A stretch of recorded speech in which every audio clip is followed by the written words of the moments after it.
Julian cheated with Chloe. When I found out, Chloe was already 8 months pregnant. I touched my still flat stomach after 3 years of marriage and made a decision. It was time to tell Julian about his infertility. I had never imagined Julian would cheat, at least to me. We were deeply in love. In our 3 years of marriage, we had never had a single argument. He would go to great lengths to celebrate my birthday, Valentine's Day, and all our anniversaries. H comes straight home after work. His colleagues would joke that he practically had me attached to his hip. Late at night, when we shared our intimate thoughts, he often said, "Grace, you're the person I love most in this world. I'd give my life for you." Truly, everyone around me envied me, saying he pampered me so much I was almost incapable of managing on my own. He was the most attractive and youngest associate professor on their campus, handsome, charming, and promising. Such beautiful words seemed tailor-made for him. I also felt like I'd saved the galaxy in a past life to find such a perfect Julian, so devoted to me, because he was so wonderful. I truly couldn't bear to tell him when I found out he was infertile. I told him I was infertile. He stroked my face and said infertility was for the best, that he couldn't bear to see me suffer the pains of childbirth. That was our 2nd year of marriage, and infertility didn't become a barrier between us. We remained inseparable, but calculating Chloe's pregnancy, they must have gotten together around that time. I ran into him at City General Hospital, accompanying Chloe to a prenatal checkup. I didn't have classes that afternoon, and my friend Sarah needed surgery for an ectopic pregnancy. Her husband was away on a business trip, so I went to the hospital with her. At the hospital, I saw Chloe next to Julian, sporting a big, round belly. I don't know what Julian said to her, but she covered her mouth and chuckled softly. People with naturally good looks often possess a certain cool, distant demeanor. It was also the first time I realized Julian's tenderness wasn't reserved solely for me. The sight was somewhat jarring. What was even more jarring was that Eleanor, Julian's mother, was also there. They were supporting Chloe, who had a blissful smile on her face, one on each side, talking about the baby. My friend Sarah saw them too. She was so furious she forgot she was a patient about to undergo surgery and immediately wanted to rush over and hit them. I held her back. I was in a daze, as if dreaming, but I still said, "Don't be impulsive yet. They might just be helping a relative. Julian is infertile. The child in Chloe's belly isn't his." Sarah looked at me in surprise. But a myriad of buts swirled in my own mind. I truly couldn't accept Julian's infidelity. Our marriage had been too sweet a dream. Waking up so abruptly left me reeling. After returning home, I thought for a long time but still couldn't figure out how Julian had time to cheat. After all, he came straight home after work. And even if he had social engagements, video call me. And his colleagues would usually appear in the frame, so I wanted to see how Julian spent his day. I took leave from Dr. Harrison and began to investigate Julian thoroughly. At 8:10 a.m., I followed him onto the Eastwood University campus. At 8:30 a.m., he taught his first class to university students, a large lecture that many departmental students had enrolled in. The pregnant Chloe was also in his calculus class, resting her chin in her hands, gazing at Professor on the podium with an adoring smile. Julian explained the complex calculus theories, occasionally exchanging gentle glances with her. After class, Julian didn't linger in the classroom. As he walked back to his office, he sent a message on his phone. The message was for me. "Grace, I've booked your favorite restaurant for tonight. I'll pick you up after work. Love you." Also, my colleagues all complimented my white shirt today, saying it looks great and has a good design. My wife has excellent taste. Before, when I received his messages, I'd feel a sweet warmth in my heart and couldn't help but smile. Now, my fingers holding the phone were trembling, and my entire body, down to my bones, felt sore. I couldn't understand how he could flirt with Chloe on one hand and send me messages like this on the other. He had been doing this for at least a year, and I, for this past year, had been immersed in the beautiful dream of marriage he had woven for me. Completely unaware, I replied to his message, "As long as Julian likes it." Then I leaned against the wall in the corner, staring blankly at the ceiling, constantly convincing myself, maybe and he really have nothing going on, and I'm just overthinking it. But intuition doesn't lie. When a man and a woman have been intimate, their gazes and body language change. I know Julian, and it was highly probable that he and Chloe had been intimate. To prevent misjudgment, I decided to talk to Chloe first and see what she had to say. Chloe walked out of the classroom, carrying her textbook. Her belly was large, yet her steps were still light. Her face was full of collagen, and her smile was both sweet and beautiful. Most pregnant women look exhausted, but she didn't, even pregnant. She had a unique charm and allure. I followed behind her, just about to find a less crowded place to call out to her and talk for a moment. Unexpectedly, she quickly caught up to Julian, and in a deserted stairwell corner, she tugged on his white shirt and lightly kissed his cheek. It was hard to imagine an 8-month pregnant woman being so light on her feet. Perhaps that was the benefit of youth. Julian smoothed out his white shirt where she had tugged it, a gentle smile spreading across his usually composed face, his voice exceptionally doting. "You're getting further along in your pregnancy, so don't come to class anymore. Get some good rest once the baby is born. I'll tutor you one-on-one. It won't affect your graduation." Chloe's eyes crinkled into a smile. "I just wanted to see you more." Her hands crept up his neck, and she whined playfully. "When are you going to divorce your frumpy old wife and marry me? We can't have the baby born as a child born out of wedlock." He gently removed her hands from his neck, not answering her question, simply saying, "Don't let anyone see us. It'll look bad if my career and future are ruined because of you. The baby will have a hard life too. For the baby's sake, just bear with it for a while. Don't come to campus these days. We'll talk after the baby is born, okay?" The word okay seemed to work like magic. Chloe smiled happily and told him to go first. "Professor, goodbye then." A few scattered students came down from upstairs, just in time to hear her politely say goodbye to Professor. Julian's back disappeared around the stairwell corner. Chloe caressed her belly, and the smile on her face vanished instantly without a trace. She stood there blankly for a moment, then slowly walked down the steps. At that moment, she transformed back into an ordinary pregnant woman. All the lightness had left her. She went to the parking lot, drove herself, turned right after exiting the campus, and about a minute later, turned around and entered the apartments across from the university. The apartment's security wasn't strict. My car followed behind and drove right in. This was a very old apartment complex with walk-up buildings. I saw Eleanor opening the door for her on the first floor, saying she had stewed braised with soybeans, made hearty, and bought grilled, prepared simply prepared. These were also my favorite dishes. Eleanor had made them for me the first time I went to Julian's parents' house. Chloe smiled brightly. "These are all my favorites." Her back disappeared into the entrance. With there, I couldn't go in and talk to her alone. I sat in my car, bored, waiting. Julian sent me another message. "Grace, my shirt got dirty. How about after dinner tonight? You pick out another one for me?" I watched my phone screen light up and dim. A thought inexplicably popped into my mind. It wasn't the shirt that was dirty. It was the person. Around noon, Julian's car drove in and parked next to Chloe's car. I had always thought Julian, like me, ate lunch on campus, then rested, and went back to work in the afternoon. It turned out his illicit time with Chloe was during lunchtime. I sat in my car, looking directly into their wide-open windows, and saw Julian gently pressing his ear against Chloe's belly. Perhaps the baby moved. Because Julian's smile suddenly became tender, Eleanor set out the dishes and chopsticks, calling them to eat together. It was the picture of a harmonious and happy family of 3. After eating, Julian didn't take a nap. He went over a few calculus problems with Chloe, telling her these would appear on the final exam and she should master them. As he was leaving, Chloe suddenly tugged on his white shirt again in a whining tone.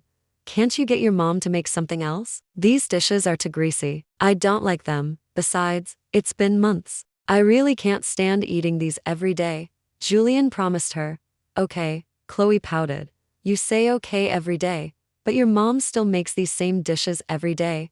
Julian chuckled. "She's getting older. It's easy to forget things. Don't worry about these small matters. I'll talk to her again." Eleanor was in her 50s, not really old. He gently told Chloe to rest well at home that afternoon, then left and drove back to the university. I saw him in the car, wiping the corner of his white shirt where Chloe had tugged it with a wet wipe. I couldn't understand his actions. I felt like I needed to consult Dr. Harrison for advice. Finally, Eleanor left, and I got out of my car and knocked on the old iron gate. Chloe opened the door, and I immediately stated my identity. "I'm Julian's wife." She stared at me frozen, with a flicker of shame. The pride in her eyes vanished, as if I had caught her off guard.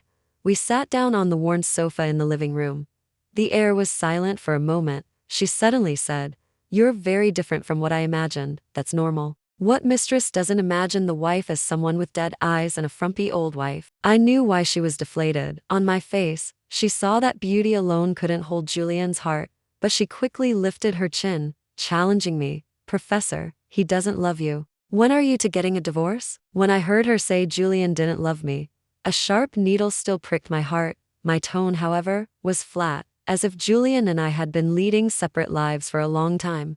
Soon, as long as Julian cooperates, the process will be completed quickly. She smiled with satisfaction. So why are you here today? To gather evidence of his infidelity? Do you want more of the property? You really don't have to. Professor said he's willing to leave with nothing for me and the baby. Professor and I aren't together for money. I just value him as a person. I looked at her belly, my tone calm. Of course you're not after money. You're looking for a more respectable father for the child in your belly than Jake. Her face instantly changed, and she cried out agitedly, "What are you saying? Don't slander me. This baby is Professor's." Julian was so young. He probably loved being called Professor. Perhaps she even called him that in bed, which was why she hadn't changed her tune yet. I had already found out her ex-boyfriend was Jake, a boy spoiled by his family. What sense of responsibility could such a boy have? He probably dumped Chloe as soon as he found out she was pregnant, but a normal person would usually choose abortion at this point, not look for a more respectable father for the baby than Jake. Her thought process, like some of Julian's behaviors, was incomprehensible to me. Watching her agitated and stubborn demeanor, I calmly explained, "Honestly, whether the child in your belly is Jake's or Julian's, I don't care. Julian and I are getting a divorce anyway. I came here today to tell you a fact. If Julian finds out the child isn't his, he probably won't marry you." Chloe suddenly stood up, screaming hysterically, "The baby is Professor's. It's Professor's. It's Professor's." She repeated it 3 times in one breath. I chuckled softly. "Then you'd better stick to that story. Don't budge even when he confronts you." She frantically asked me to leave. As I walked out the door, she called out to me again, sis, I beg you.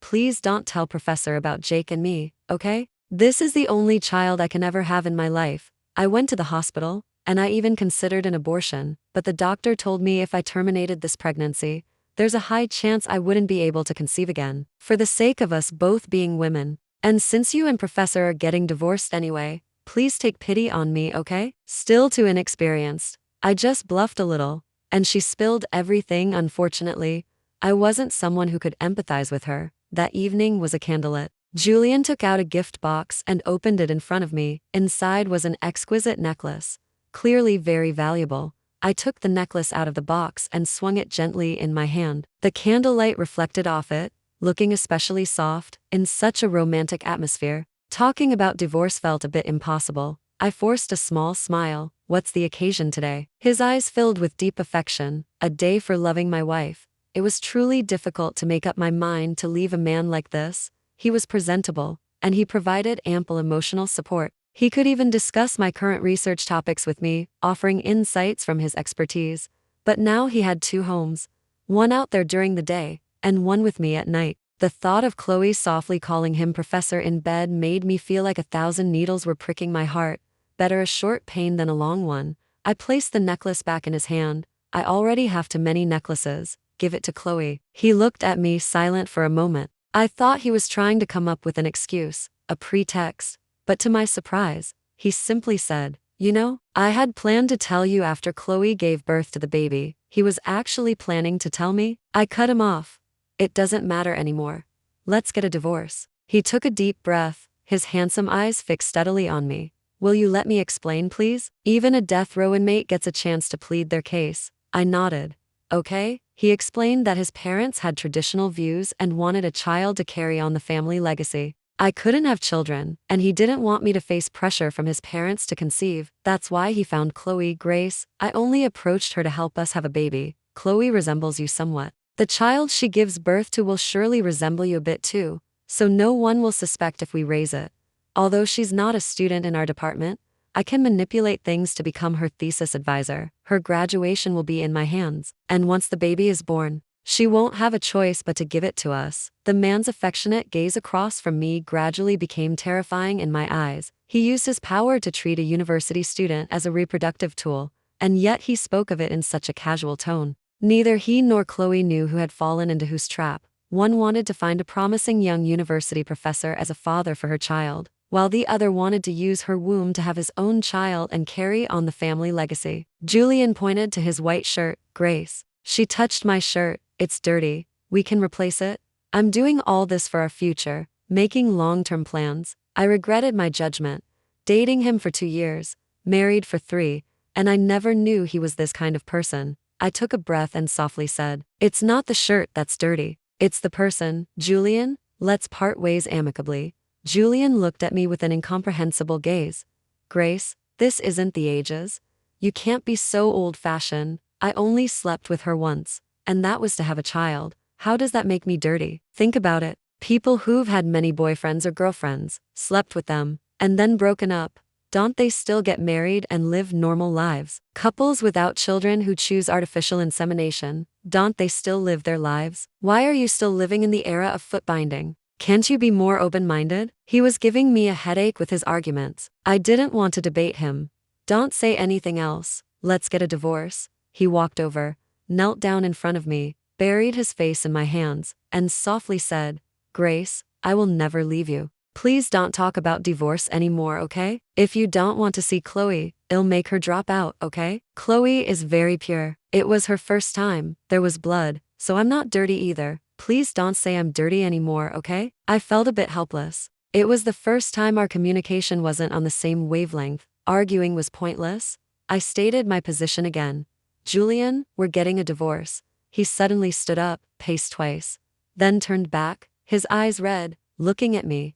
"If you insist on divorce, I can talk to Dr. Harrison and make sure you won't be able to finish your PhD for the rest of your life. Grace, you're making things harder for yourself. If you won't be able to finish your PhD and leave me, you won't survive." After saying that, he swept all the dishes and cups off the table. The floor was instantly littered with shattered pieces. He stormed out in a huff. A waiter who heard the commotion rushed over and asked if I was hurt.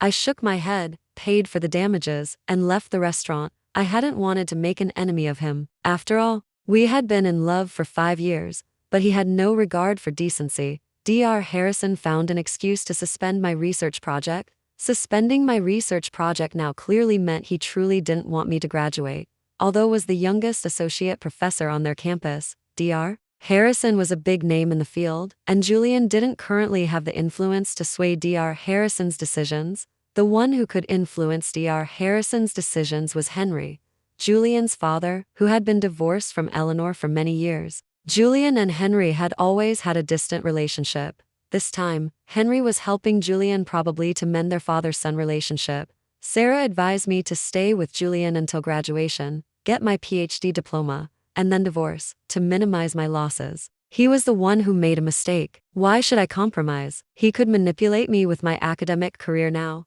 But once I endured until graduation, what would stop him from using my job to control me? Rather than compromising, it was better for mutual destruction. I sent Chloe the recording of my conversation with Julian in the restaurant, along with a message. "Only if I get a smooth divorce can you successfully take my place." Hearing the recording that Julian didn't want to divorce me and was just using her as a reproductive tool, Chloe probably couldn't tolerate it. Let her lead the charge first. If she was capable of getting Julian into her bed, she probably had some tricks up her sleeve. At noon, while Julian wasn't home, I organized all the things he usually bought me, placing them in the most visible spot in the display. Then packed a few clothes, preparing to move back to my premarital apartment. As I left, I ran straight into a stone-faced Julian. His returning at noon indicated that Chloe had likely confronted him. I didn't speak, trying to pass him and enter the elevator, but he grabbed my wrist. He seemed utterly exhausted, but still suppressed his anger.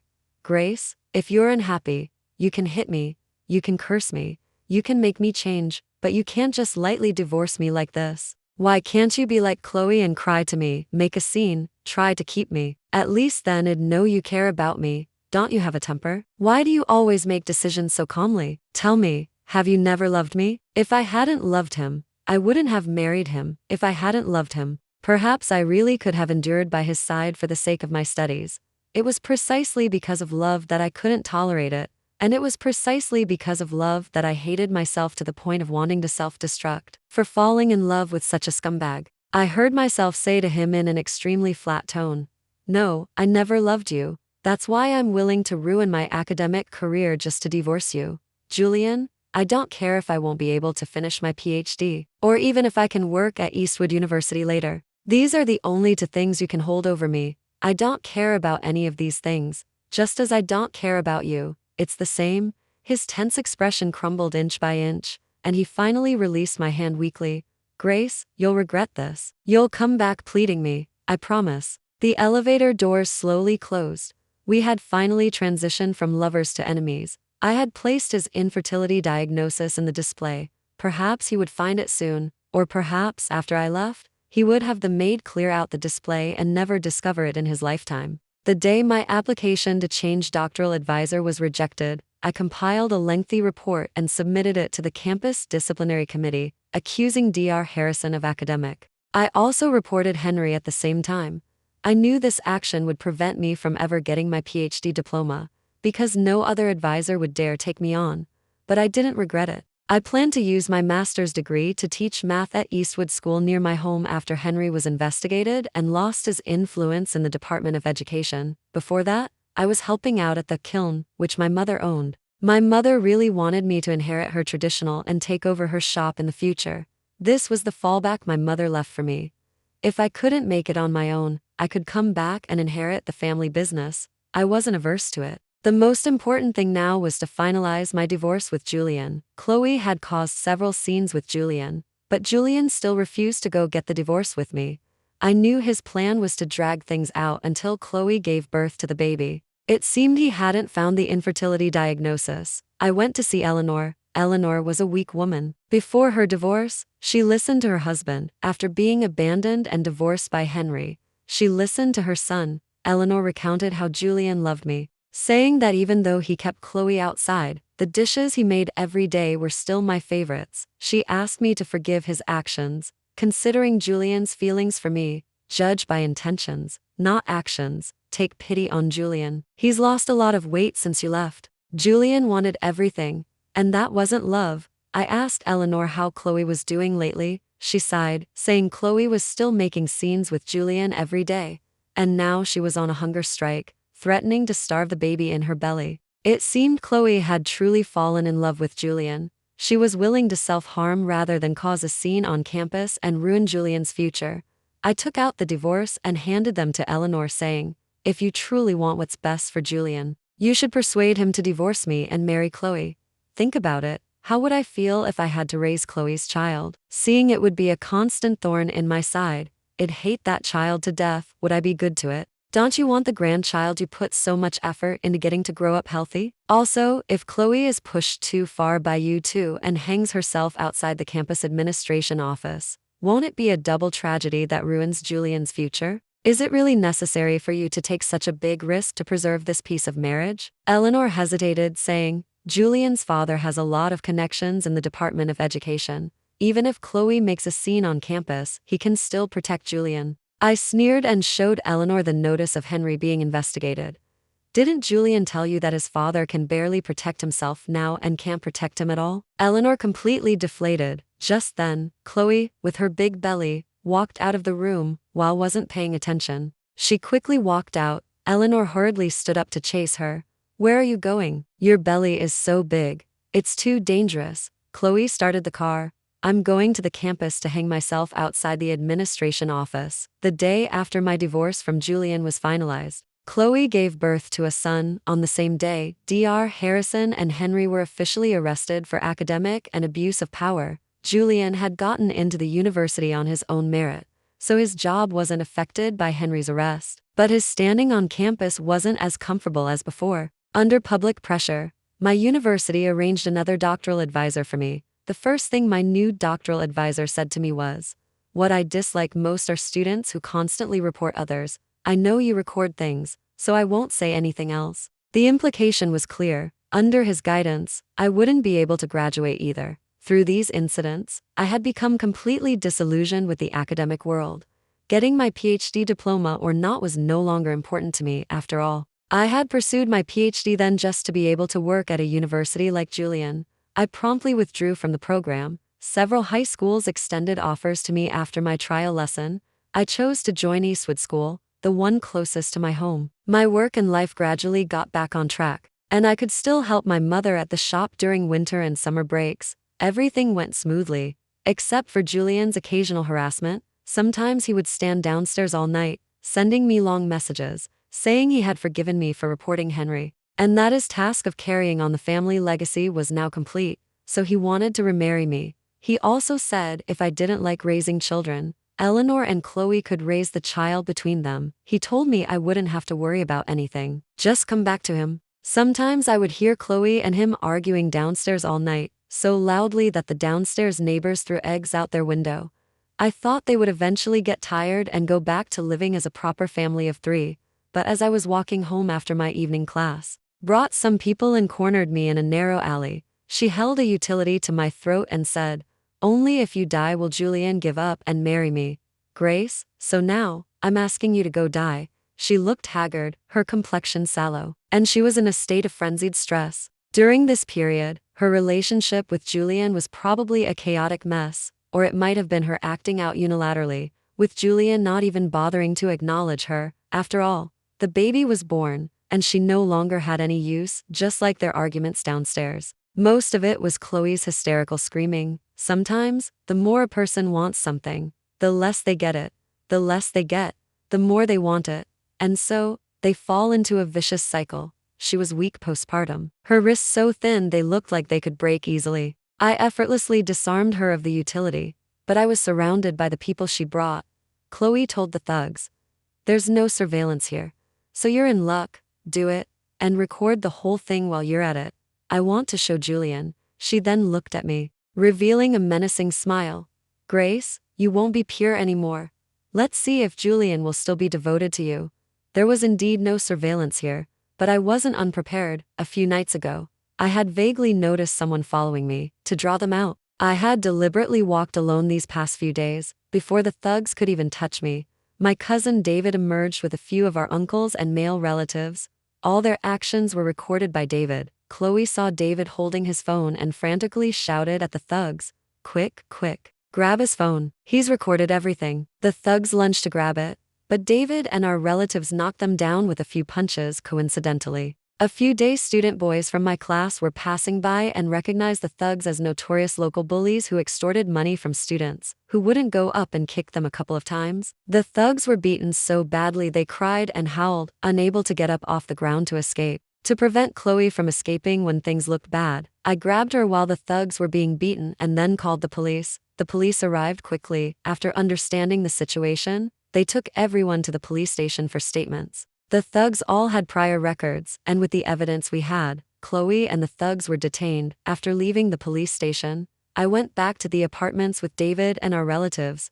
David asked me what I planned to do next. I also knew that because Chloe hadn't caused any actual serious harm, she would be released after a few days of detention. David and our relatives couldn't protect me all the time.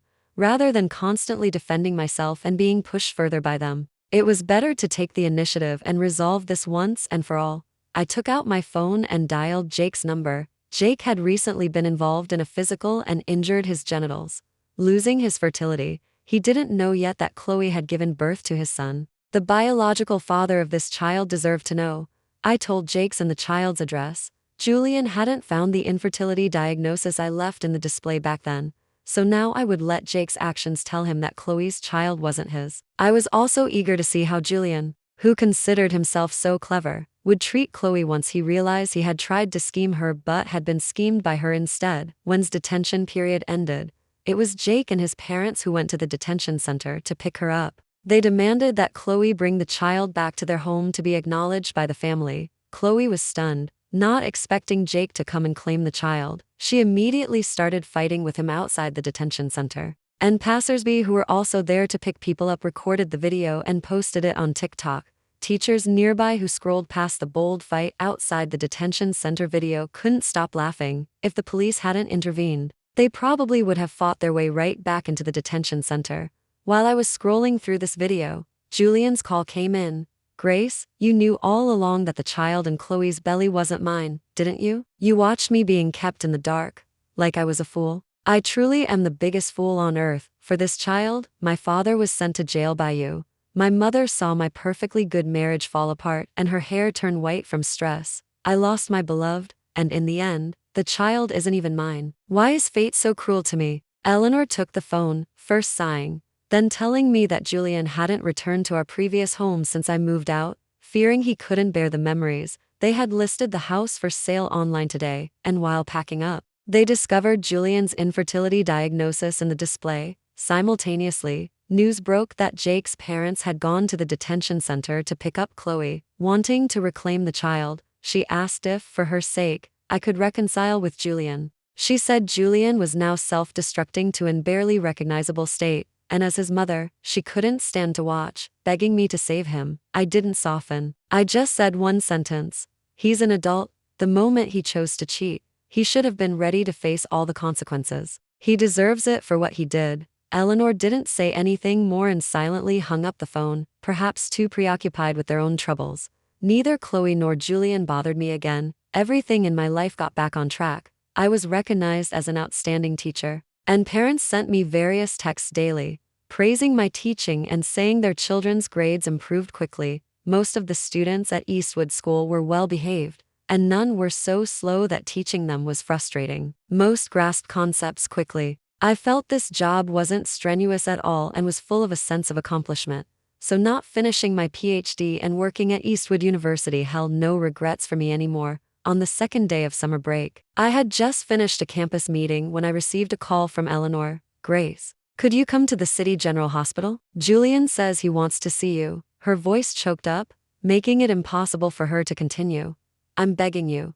Please come. He's not going to make it, considering all that had happened as a final closure. I drove directly to the City General Hospital. Julian lay in the hospital bed, his face pale, likely having just come out of emergency surgery. He was emaciated beyond recognition, a completely different person from the Julian I once knew. His mother was constantly wiping away tears. Seeing me arrive, she looked at me with surprise and relief, explaining that Julian had been pulling out his needles and refusing treatment until I came. I sat down by Julian's bedside. The nurse had just reinserted his warning him not to pull it out again. She told him if he truly didn't want to get better, he should just go home and wait to die, rather than cause trouble at the City General Hospital. Julian looked at me, managing a weak smile. Chloe is in Serenity Behavioral. I put her there. He uttered these two inexplicable sentences weakly and with great effort.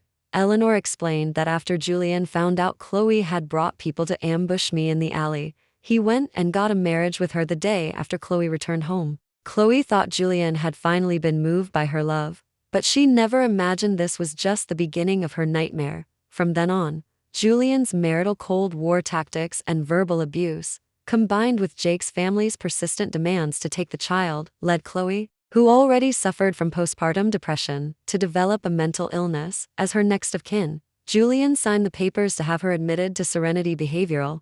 His current injury was because he refused to give the child to Jake, and Jake ambushed him in the campus parking lot, attacking him with a utility. Jake was immediately arrested by the police. He wouldn't be able to escape a charge of intentional homicide, and his defense lawyer said H most likely be sentenced to life imprisonment. I asked Eleanor what would happen to the child now that one of the biological parents was in Serenity Behavioral and the other might be sentenced to life imprisonment. She said they had hired a nanny, and they couldn't bear to send such a young child to an orphanage. She added that they would see how the mediation of Jake's and Julian's cases went. If Jake's side readily admitted guilt, the child would be given to Jake's parents to raise. It was a lose-lose situation for everyone involved, and even at this point, the child was still being treated as a bargaining chip. Julian weakly asked me, Grace, I know I've done a lot wrong. Can you forgive me? His refusal to accept treatment and calling me here today was likely because he wanted to hear me say I forgave him. Perhaps that one word of forgiveness could rekindle his strength for a new beginning, but I still said, Julian, I understand you, but I cannot forgive you. I once had a happy marriage. I was about to finish my PhD, and everything was still like a sweet dream. I wouldn't thank him for shattering my dream, nor would I forgive the pain they had inflicted upon me. Even if I now live freely and both my work and personal life are improving, the flicker of hope in Julian's eyes slowly faded. I looked at him and continued, the person you most need forgiveness from isn't me, it's yourself. If you can forgive yourself, you can start anew. Julian was a smart man. When escorted me out of the city general hospital, she said she didn't know how to thank me. She claimed that Julian was now willing to accept further treatment, and that I had saved his life. But that wasn't true. At this point, only he could save himself. A month later, Jake was indeed sentenced to life imprisonment. Their case became water cooler talk, with everyone eagerly discussing the tangled relationships involved. The child was eventually taken in by Jake's parents. I hoped they would learn from Jake's mistakes and not spoil and indulge the child. Raising another Jake, after was discharged from the city general hospital. He didn't harass me again. Perhaps he had taken my words to heart. My desk was adorned with fresh flowers from my new suitors. My colleagues flipped through the cards, asking which of these many suitors I would choose. I just smiled without saying a word. The had sent the flowers to the shop. My mother, guessing my thoughts, suggested that if I didn't want to get married, I could choose a co-parent with good genes for single motherhood by choice. I thought that wasn't a bad idea at all. After all, every day was a new beginning, and who could say what the future held?